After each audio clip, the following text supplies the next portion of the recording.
Bem, pessoal, boa tarde. É um prazer imenso estar aqui com vocês hoje, nessa tarde, né?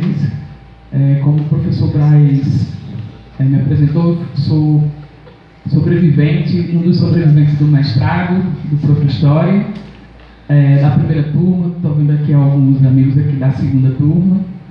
E a fala de hoje que eu tenho para vocês não é só apenas sobre o uso dos computadores ou dos celulares, que meu trabalho no mestrado foi sobre o uso do WhatsApp, uma ferramenta muito utilizada por nós, né? O uso do WhatsApp no ensino de história. Mas minha fala hoje ela vai estar concentrada um pouco no conectivismo, que por alguns é considerado uma nova teoria da aprendizagem, uma teoria emergente. Para outros seria uma perspectiva pedagógica, pelo menos, de currículo. E minha fala vai se concentrar um pouquinho no que seria esse conectivismo.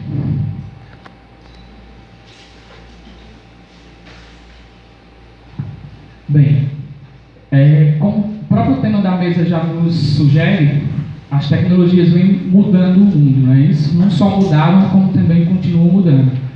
Essa perspectiva de estático desaparece um pouco, então o mundo está sempre se transformando e as tecnologias têm muito a ver com essas mudanças. Mudanças essas que também estão no campo educacional, na forma de se aprender, na forma de se ensinar. E a partir desse cenário foi surgindo a necessidade de buscar meios de se entender como as crianças, os adolescentes ou nós mesmos adultos aprendemos com essa nova era digital. Essas discussões elas também foram feitas por George Sims e Steve Doones. Eles são quase que os pais dessa nova teoria, dessa teoria emergente que é o conectivismo, e justamente eles partem dessas discussões de como o conhecimento é construído, a fluidez desse conhecimento, como ele se espalha, como ele é distribuído hoje nessa era dominada pelas tecnologias. O Sims ele tem muitos trabalhos sobre o conectivismo. Ele prega principalmente que o conhecimento ele pode estar em aparelhos não humanos, como os celulares, os computadores, em bancos de dados, e esse conhecimento pode ser acionado por nós e compartilhado, modelado, reconstruído e fazendo com que as pessoas aprendam e também toda essa mutabilidade influencie na forma dele aprender. A aprendizagem para ele, nesse contexto, ela não se dá apenas em ambientes formais, como a universidade, a escola. Ela pode ser adquirida em qualquer ambiente, segundo ele, principalmente nos ambientes digitais, através das redes sociais. Essas redes que nós tanto participamos, não é isso? Temos muito a aprender nesses ambientes, também temos muito também, de certa forma, não só a aprender, mas também a desaprender, porque eu vejo muita coisa sendo compartilhada, muita coisa sendo distribuída que, sinceramente, temos que ter um cuidado enorme nesse contexto, nesse sentido, para que o conhecimento em si seja produzido e não meramente espalhado como um boato ou coisa parecida. Deixa eu ver aqui. A aprendizagem ela vai estar nesses ambientes, né, como a gente já falou. Então, o WhatsApp, um grupo do WhatsApp, tem muito a oferecer como ambiente de aprendizagem, desde que ele seja utilizado de forma pedagógica, com essa intencionalidade, como a professora já falou, essa intencionalidade didática. As crianças hoje, a geração, não só as crianças, os adolescentes, como são chamados hoje de geração de migrantes, não, de nativos digitais, né, já tem até uma nova forma de chamar essa geração como Homo sapiens, que é um conceito que está sendo construído já hoje. Homo sapiens.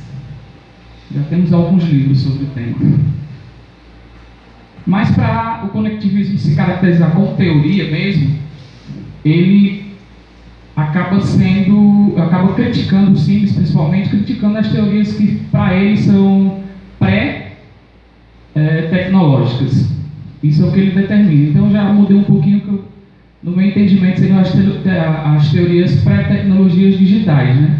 Porque tecnologia nós utilizamos há muito tempo, mas as digitais, que são a que utiliza a internet, a que utiliza esses meios, são bem mais recentes. Então, ele critica um pouco as principais teorias da aprendizagem, mas ele mesmo reconhece que essas teorias são a base do conectivismo. O conectivismo, para ele, é uma teoria que hoje daria conta de explicar e de compreender a forma que as pessoas aprendem nesses meios tecnológicos, nesses ambientes digitais. E ele fala que as outras teorias, de certa forma, não consideram esse conhecimento que pode ser construído a partir das redes. Coisa que outros autores também vão criticá-lo bastante. Falam que, por exemplo, que o conhecimento também pode ser adquirido fora dos ambientes formais. Isso já o Vygotsky já falava isso, outros teóricos já falavam isso, mas ele acrescenta, ele sempre vai pontuar a questão desse conhecimento ser acionado por nós. Ele está além agora fugiu a palavra, desses aplicativos, dispositivos móveis, bancos de dados e tudo mais. O conhecimento, no contexto aqui do conectivismo, ele não é apenas acionado, como já foi dito, em ambientes formais. Ele pode ser acionado através das interações que são multiplicadas, né, pelas redes sociais. Aprender não só a partir de um conteúdo, mas a partir de uma interação.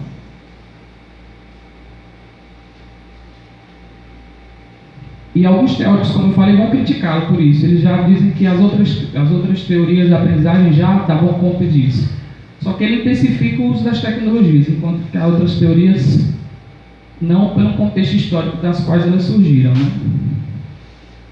Então, ela vem aqui como uma teoria emergente, talvez alternativa, que se baseia no caos, nessa desorganização que as redes sociais acabam simbolizando. Esse caos, ele tem o poder, de certa forma, também de se reorganizar. Tudo está interligado. A famosa teoria aqui do efeito borboleta, né? Que tudo está interligado. Uma ação aqui pode gerar outra ação em qualquer outro lugar. Mas se auto-organiza. As redes, ela têm esse poder de auto-organização. Quanto mais as redes são intensas, intensificadas, quanto mais pessoas, mais pessoas com interesses comuns se comunicam, interagem, produzem conhecimento, mais forte essas redes acabam se tornando, e o conhecimento que está naquela rede também acaba também se ampliando. E aqui estariam alguns princípios dessa teoria da aprendizagem, ou pelo menos dessa perspectiva pedagógica, que seria o processo da conexão entre nós especializados e fontes de informação. A rede teria que ter pessoas com interesses comuns e com conhecimentos comuns, que poderiam ser ampliados. O acesso a esse conhecimento, a essa informação, se daria a partir de elementos não humanos, né, de aplicativos móveis, através das redes. A capacidade de conhecer mais e mais é um elemento dessas redes, porque o conhecimento ele não seria estático. As conexões são necessárias para facilitar a aprendizagem, e sem elas, esse novo modelo de aprender, que não se baseia só na sala de aula, mas também fora dela, ela se complementaria através dessa interação que as pessoas fazem fora desses ambientes formais de aprendizagem. A capacidade de identificar essas conexões, de buscar as pessoas com conhecimento que você quer também compartilhar, buscar as pessoas certas, né, os grupos certos. A gente já faz isso também na universidade, faz isso na escola e também acaba fazendo isso também no ambiente virtual. A atualização também constante, muita coisa que a gente pensa hoje, que a gente defende hoje, acaba se perdendo sentido, tendo outro sentido no momento posterior. Isso é uma característica do que seria esse conectivismo. Saber tomar decisões do que aprender. O aluno ele tem autonomia, ele está no ambiente virtual, está na internet, ele busca, ele sai procurando o que é de interesse dele, coisa bem diferente que a gente faz na sala de aula, que o professor mostra lá o conteúdo que está no livro, expõe dá a sua aula expositiva, e tem que ser aquilo, enquanto que quando o aluno está no ambiente virtual, ele acaba tendo muito mais autonomia, muito mais liberdade para escolher o que ele quer aprender. E tudo parte da diversidade de opiniões.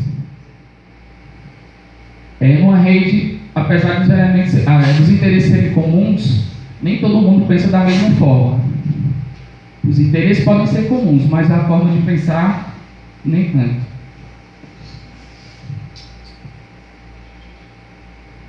Então, esse novo ambiente escolar, né, que o conectivismo como teoria tenta explicar como a criança aprende, não chegou nesse momento ainda, né, que a charge aponta.